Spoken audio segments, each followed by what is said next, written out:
Okay. That boots up. Tell me when y'all can see that. Okay, so for the LLC, just to form it, to get it started, legally recognized in the state, you file the articles of organization with the Kentucky Secretary of State. If you go to the Kentucky Secretary of State's website, and surely you guys have been hearing all about Secretary of States with the election.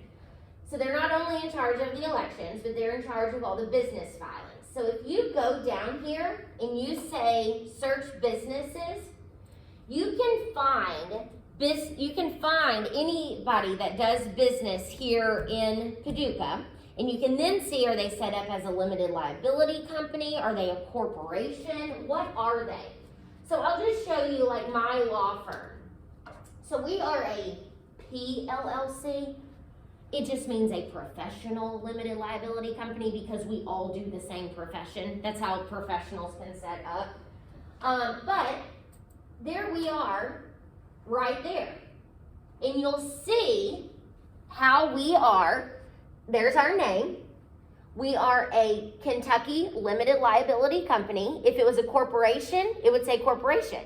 If it was a nonprofit, it would say a nonprofit. And we'll talk about those when we get to the corporations. You'll see we are active and we're in good standing. And then here, if you go down, you can see way back when, which we can't even, so you can't even see our articles of organization because the records are, you can see back here, let's see, some of them aren't available. But typically with any that get set up, you can see their articles of organization. Let me think of another one. And see, you'll see every year you file your annual report. Just, yeah. What website is that? Kentucky Secretary of State. I mean, it's so cool, y'all. You can see anybody that does business, like Chick-fil-A. Oops. I think they're set up as a corporation. But we'll get to them on when we get to the corporation part. I mean, look at all these business. Oh yeah, Chick-fil-A Inc. right there. See, you'll see they're a foreign corporation, which just means they were organized in a different state, but they do business here in Kentucky. So anything, McMurray. Okay, here's another one. Our law firm owns a building, so. We have a separate LLC to own our building. So you can see it's called McMurray and Livingston Building LLC. Here is our articles of organization that we filed in 2013 just to organize the company. So it's the name, registered agent. Does anybody know what registered agent means? Who can be sued.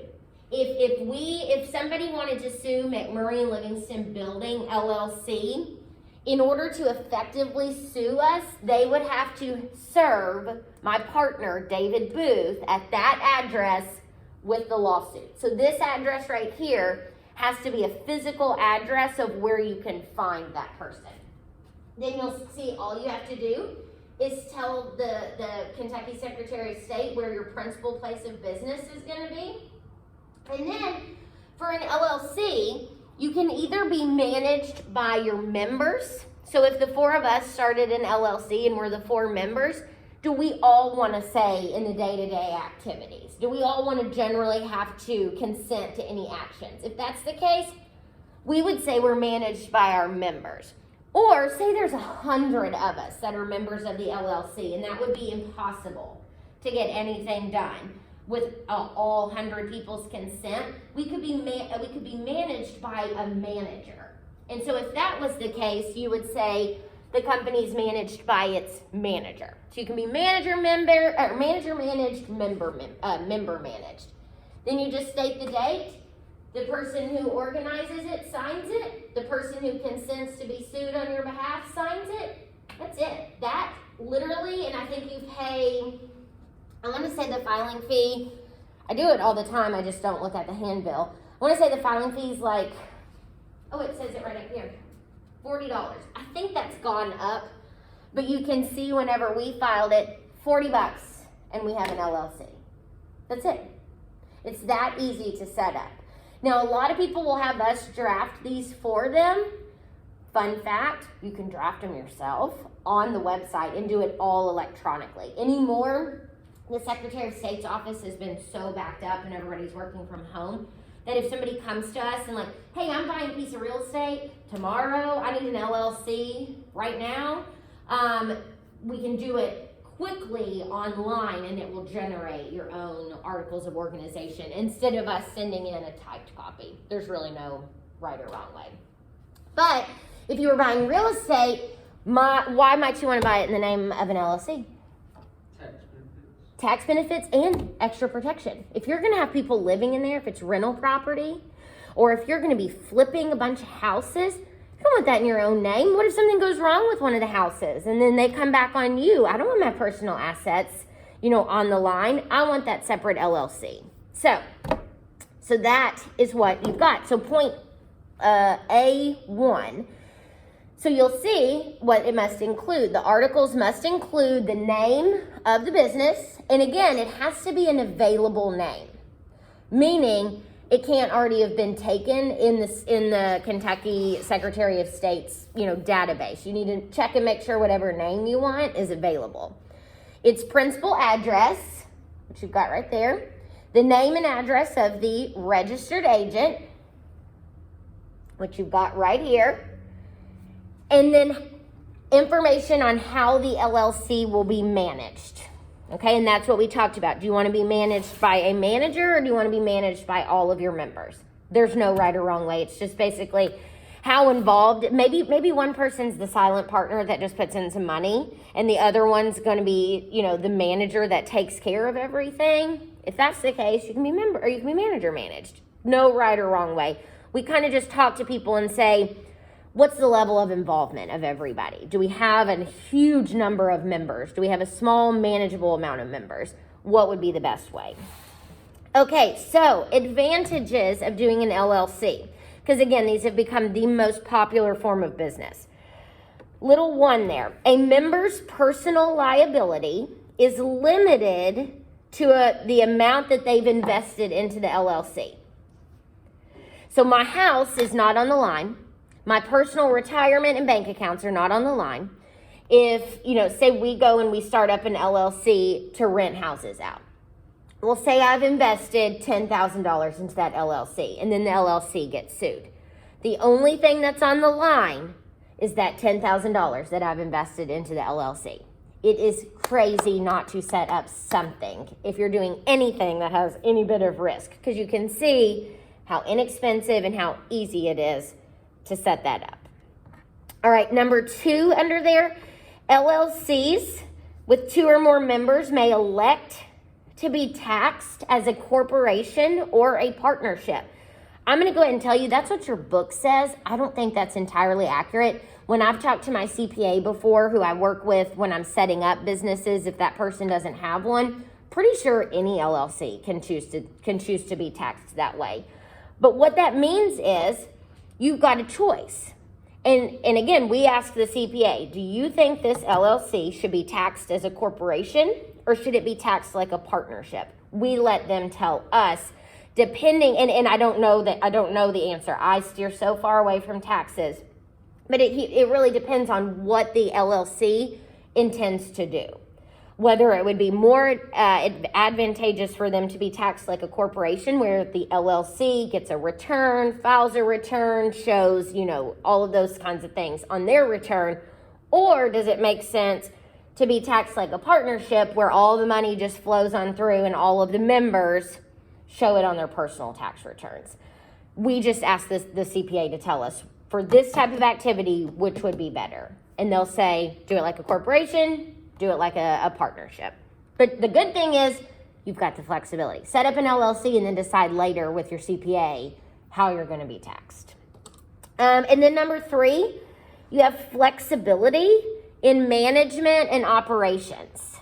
Okay, flexibility in management and operations. So you're just going to, basically LLCs are so easy because, with corporations, and we'll learn this on Wednesday, corporations require annual meetings, they require board of directors, they require minutes, they require all kinds of formalities that an LLC doesn't. An LLC is pretty much just like a partnership where we're all associating together, we'll draft up an agreement, and we will operate under that agreement. It's very easy to run. So it's very flexible in how you do that. So disadvantage, really, I think your book could only come up with one, and this isn't even really a huge disadvantage. State LLC statutes are not uniform. So businesses that operate in more than one state may not receive consistent treatment. Again, I don't think that's a huge deal. Most of the time, people who are involved with those don't even really understand what the state statutes are. And instead, they have attorneys in various states that help them do whatever they need to do within that state. So that's not even a huge disadvantage. Okay, so point D, the management. We kind of briefly touched on this. LLCs are typically either member managed, meaning all owners of the LLC participate in its management, or manager managed, meaning that a designated group of people or persons manage the LLC, one or more people. So it's really just a matter of, do you just want your money invested with the four of us? You're kind of the money behind it, and the rest of us are going to be doing all the day-to-day work of renting out the houses, evicting people, selling them, fixing things. If that's the case, you probably don't want us to call you every time that we need to do something. You want the management of the LLC to be vested in us as the managers. No right or wrong answer. We just talk to them, get an idea of what they intend to do. Most LLCs that I work with, since I mainly do real estate, it's usually two people. You've either got husband and wife, or you've got just two buddies that set up an LLC because they've decided they're going to start buying up houses and either renting them out or flipping them. And so typically they're all member managed because they're both invested in it so much that they want to be involved in all the decision making. But again, it goes either way. So point E there, the operating agreement. That's an agreement among the members of an LLC that sets forth the details of the business's management and operations. So your operating agreement, it's okay to not have one. Is it smart to not have one? No, because if you don't, you're going to have disputes and you're going to have no way of knowing what the other's expectations are or how you're going to resolve those disputes. So the operating agreement is going to control everything. How profits are divided, how debts are divided. It may have some buyout provisions in there. Say the four of us are members of an LLC. Well, what happens if I die? You guys don't want to be, partners with whoever my heirs are. You want the option to buy me out or, sell my interest to somebody else. It addresses anything that might happen with the overall management of the LLC, post-death, all those kinds of issues are addressed in your operating agreement. That is nothing that gets filed with the Secretary of State's office. That's just an agreement among all of us about how we're going to run our LLC. But I think it's very cool. I mean, any business that you guys can think of, just take some time and play around on the Secretary of State's website because it's really cool to see. I mean, I'm thinking Orthopedic Institute, which I can never spell the word orthopedic. But and now it's going to start moving slow.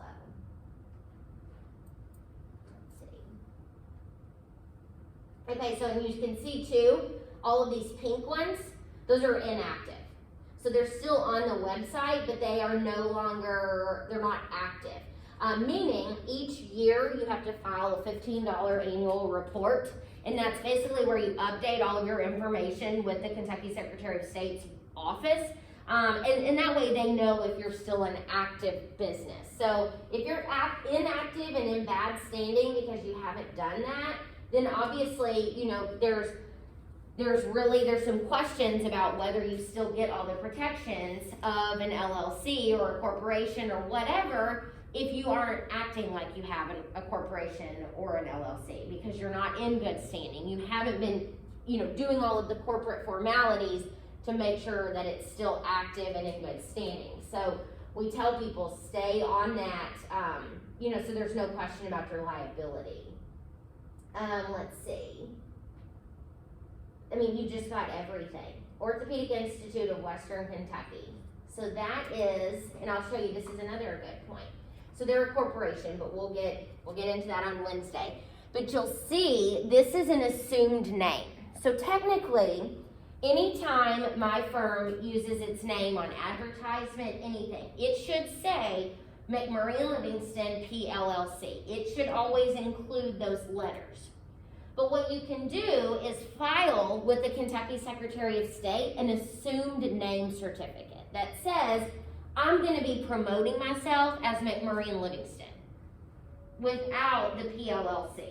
And that's what they've done here. So the whatever their corporation is, I'm not sure which one they're linked to. Okay, so you'll see that they are Southern Orthopedic Associates, but they're doing business as Orthopedic Institute of Western Kentucky. So you basically are telling everybody what all the names that you're going to go by. So you can search over here too. You can search by organization's name, current officer search.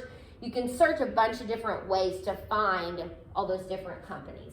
But if they are doing business in the state of Kentucky, either because they're a Kentucky organized company, or maybe they organized in a different state, but they're doing business here, they should be registered with the Kentucky Secretary of State.